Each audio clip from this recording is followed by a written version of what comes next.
വീണ്ടും മോദി തരംഗം ഉണ്ടാകുമോ? മോദി 3.0 വരുമോ?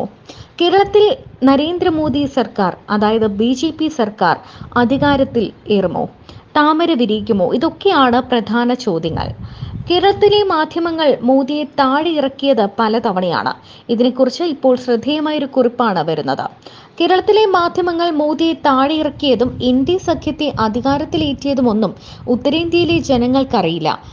ഇവിടെ ഹർ ദിൽ മേ മോദിയാണ്. മോദി അല്ലാതെ ഒരു നേതാവ് ഇന്ന് ഇന്ത്യൻ രാഷ്ട്രീയത്തിൽ ഇല്ലെന്ന് മനസ്സിലാക്കാൻ രാഷ്ട്രീയ പാണ്ഡിത്യമൊന്നും വേണ്ട. കോമൺ സെൻസ് മാത്രം മതി. 10 വർഷം രാജ്യം ഭരിച്ച ഒരു സർക്കാരിനോട് ജനങ്ങൾക്ക് ഭരണവിരുദ്ധ വികാരമില്ലെന്ന് മാത്രമല്ല, ആ സർക്കാരിനെ മൂന്നാമതും അധികാരത്തിലേറ്റാൻ അവർ കാത്തിരിക്കുന്ന കാഴ്ചയാണ് ഹിന്ദി ഹൃദയഭൂമിയിൽ കാണാൻ കഴിഞ്ഞത്.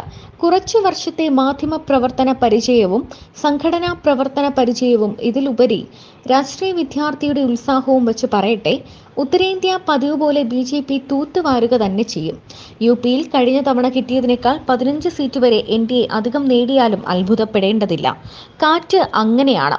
കഴിഞ്ഞ തവണ SP, BSP, RLD മഹാഗഠബന്ധനെ നേരിട്ടാണ് BJP 62 സീറ്റ് നേടിയത്.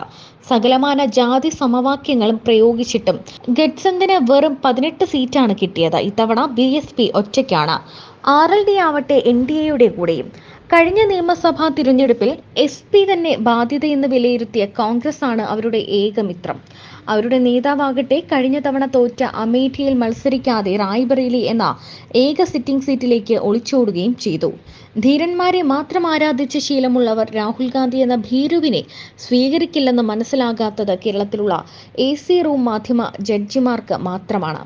രാമക്ഷേത്രം എന്ന 5 നൂറ്റാണ്ട് കാലത്തെ കാത്തിരിപ്പിന് വിരാമമിട്ട മോദിക്കല്ലാതെ നിലപാടില്ലാത്തവർക്ക് അവർ വോട്ട് ചെയ്യുമെന്ന നിഷ്കളങ്കരെ നിങ്ങൾ തെറ്റിദ്ധരിക്കരുത്. ശത്രുരാജ്യം കാണിച്ച തെമ്മാടിത്തരത്തിന് അതിർത്തി കടന്ന ധീരത കാണിച്ച മോദിക്കല്ലാതെ മുംബൈ നഗരത്തിൽ 3 ദിവസം മുൾമുനയിൽ നിർത്തിയിട്ടും പാകിസ്ഥാന് കത്തയച്ച് കളിച്ച കോൺഗ്രസിന് അവർ വോട്ട് ചെയ്യുമെന്ന് നിങ്ങൾ കരുതുന്നുണ്ടോ? 10 വർഷം മുൻപ് വരെ രാജ്യത്തെ ഏത് നഗരത്തിൽ വേണമെങ്കിലും പൊട്ടിത്തെറിക്കുമായിരുന്ന ബോംബ് ഭീതി അവസാനിപ്പിച്ച മോദിക്കല്ലാതെ അതിർത്തിക്കപ്പുറത്തെ ഭീകരവാദം മറച്ചുപിടിക്കാൻ കുറ്റം ഇവിടെയുള്ളവരുടെ തലയിലിട്ട ഇന്ത്യ മുന്നണിക്ക് അവർ വോട്ട് ചെയ്യുമെന്ന് സ്വപ്നത്തിൽ പോലും നിങ്ങൾ കരുതുന്നുണ്ടോ? അഴിമതി രാജ്യത്ത് നിന്നും തുടച്ചു നീക്കിയ മോദിക്കല്ലാതെ 2G, 3G, കൽക്കരി, കോമൺവെൽത്ത് ഗെയിംസ് തുടങ്ങി കണക്ക് കൂട്ടിത്തീരാനാവാത്ത കോടികൾ അഴിമതി നടത്തിയ കുടുംബ പാർട്ടികൾക്ക് അവർ വോട്ട് ചെയ്യുമെന്ന് നിങ്ങൾ വിചാരിക്കുന്നുണ്ടോ? രാജ്യത്ത് തരംഗമില്ലെന്ന പൊളിറ്റിക്കൽ പണ്ഡിതന്മാരുടെയും മാധ്യമ ജഡ്ജിമാരുടെയും വാദം ഞാനും അംഗീകരിക്കുന്നു. രാജ്യത്തുള്ളത് സുനാമിയാണ്. 2014-19 വർഷങ്ങളെക്കാൾ വലിയ മോദി സുനാമി. അത് ഭാർഗവ ക്ഷേത്രത്തിൽ മുതൽ കശ്മീരം വരെ അടിച്ചു കയറുക തന്നെ ചെയ്യും.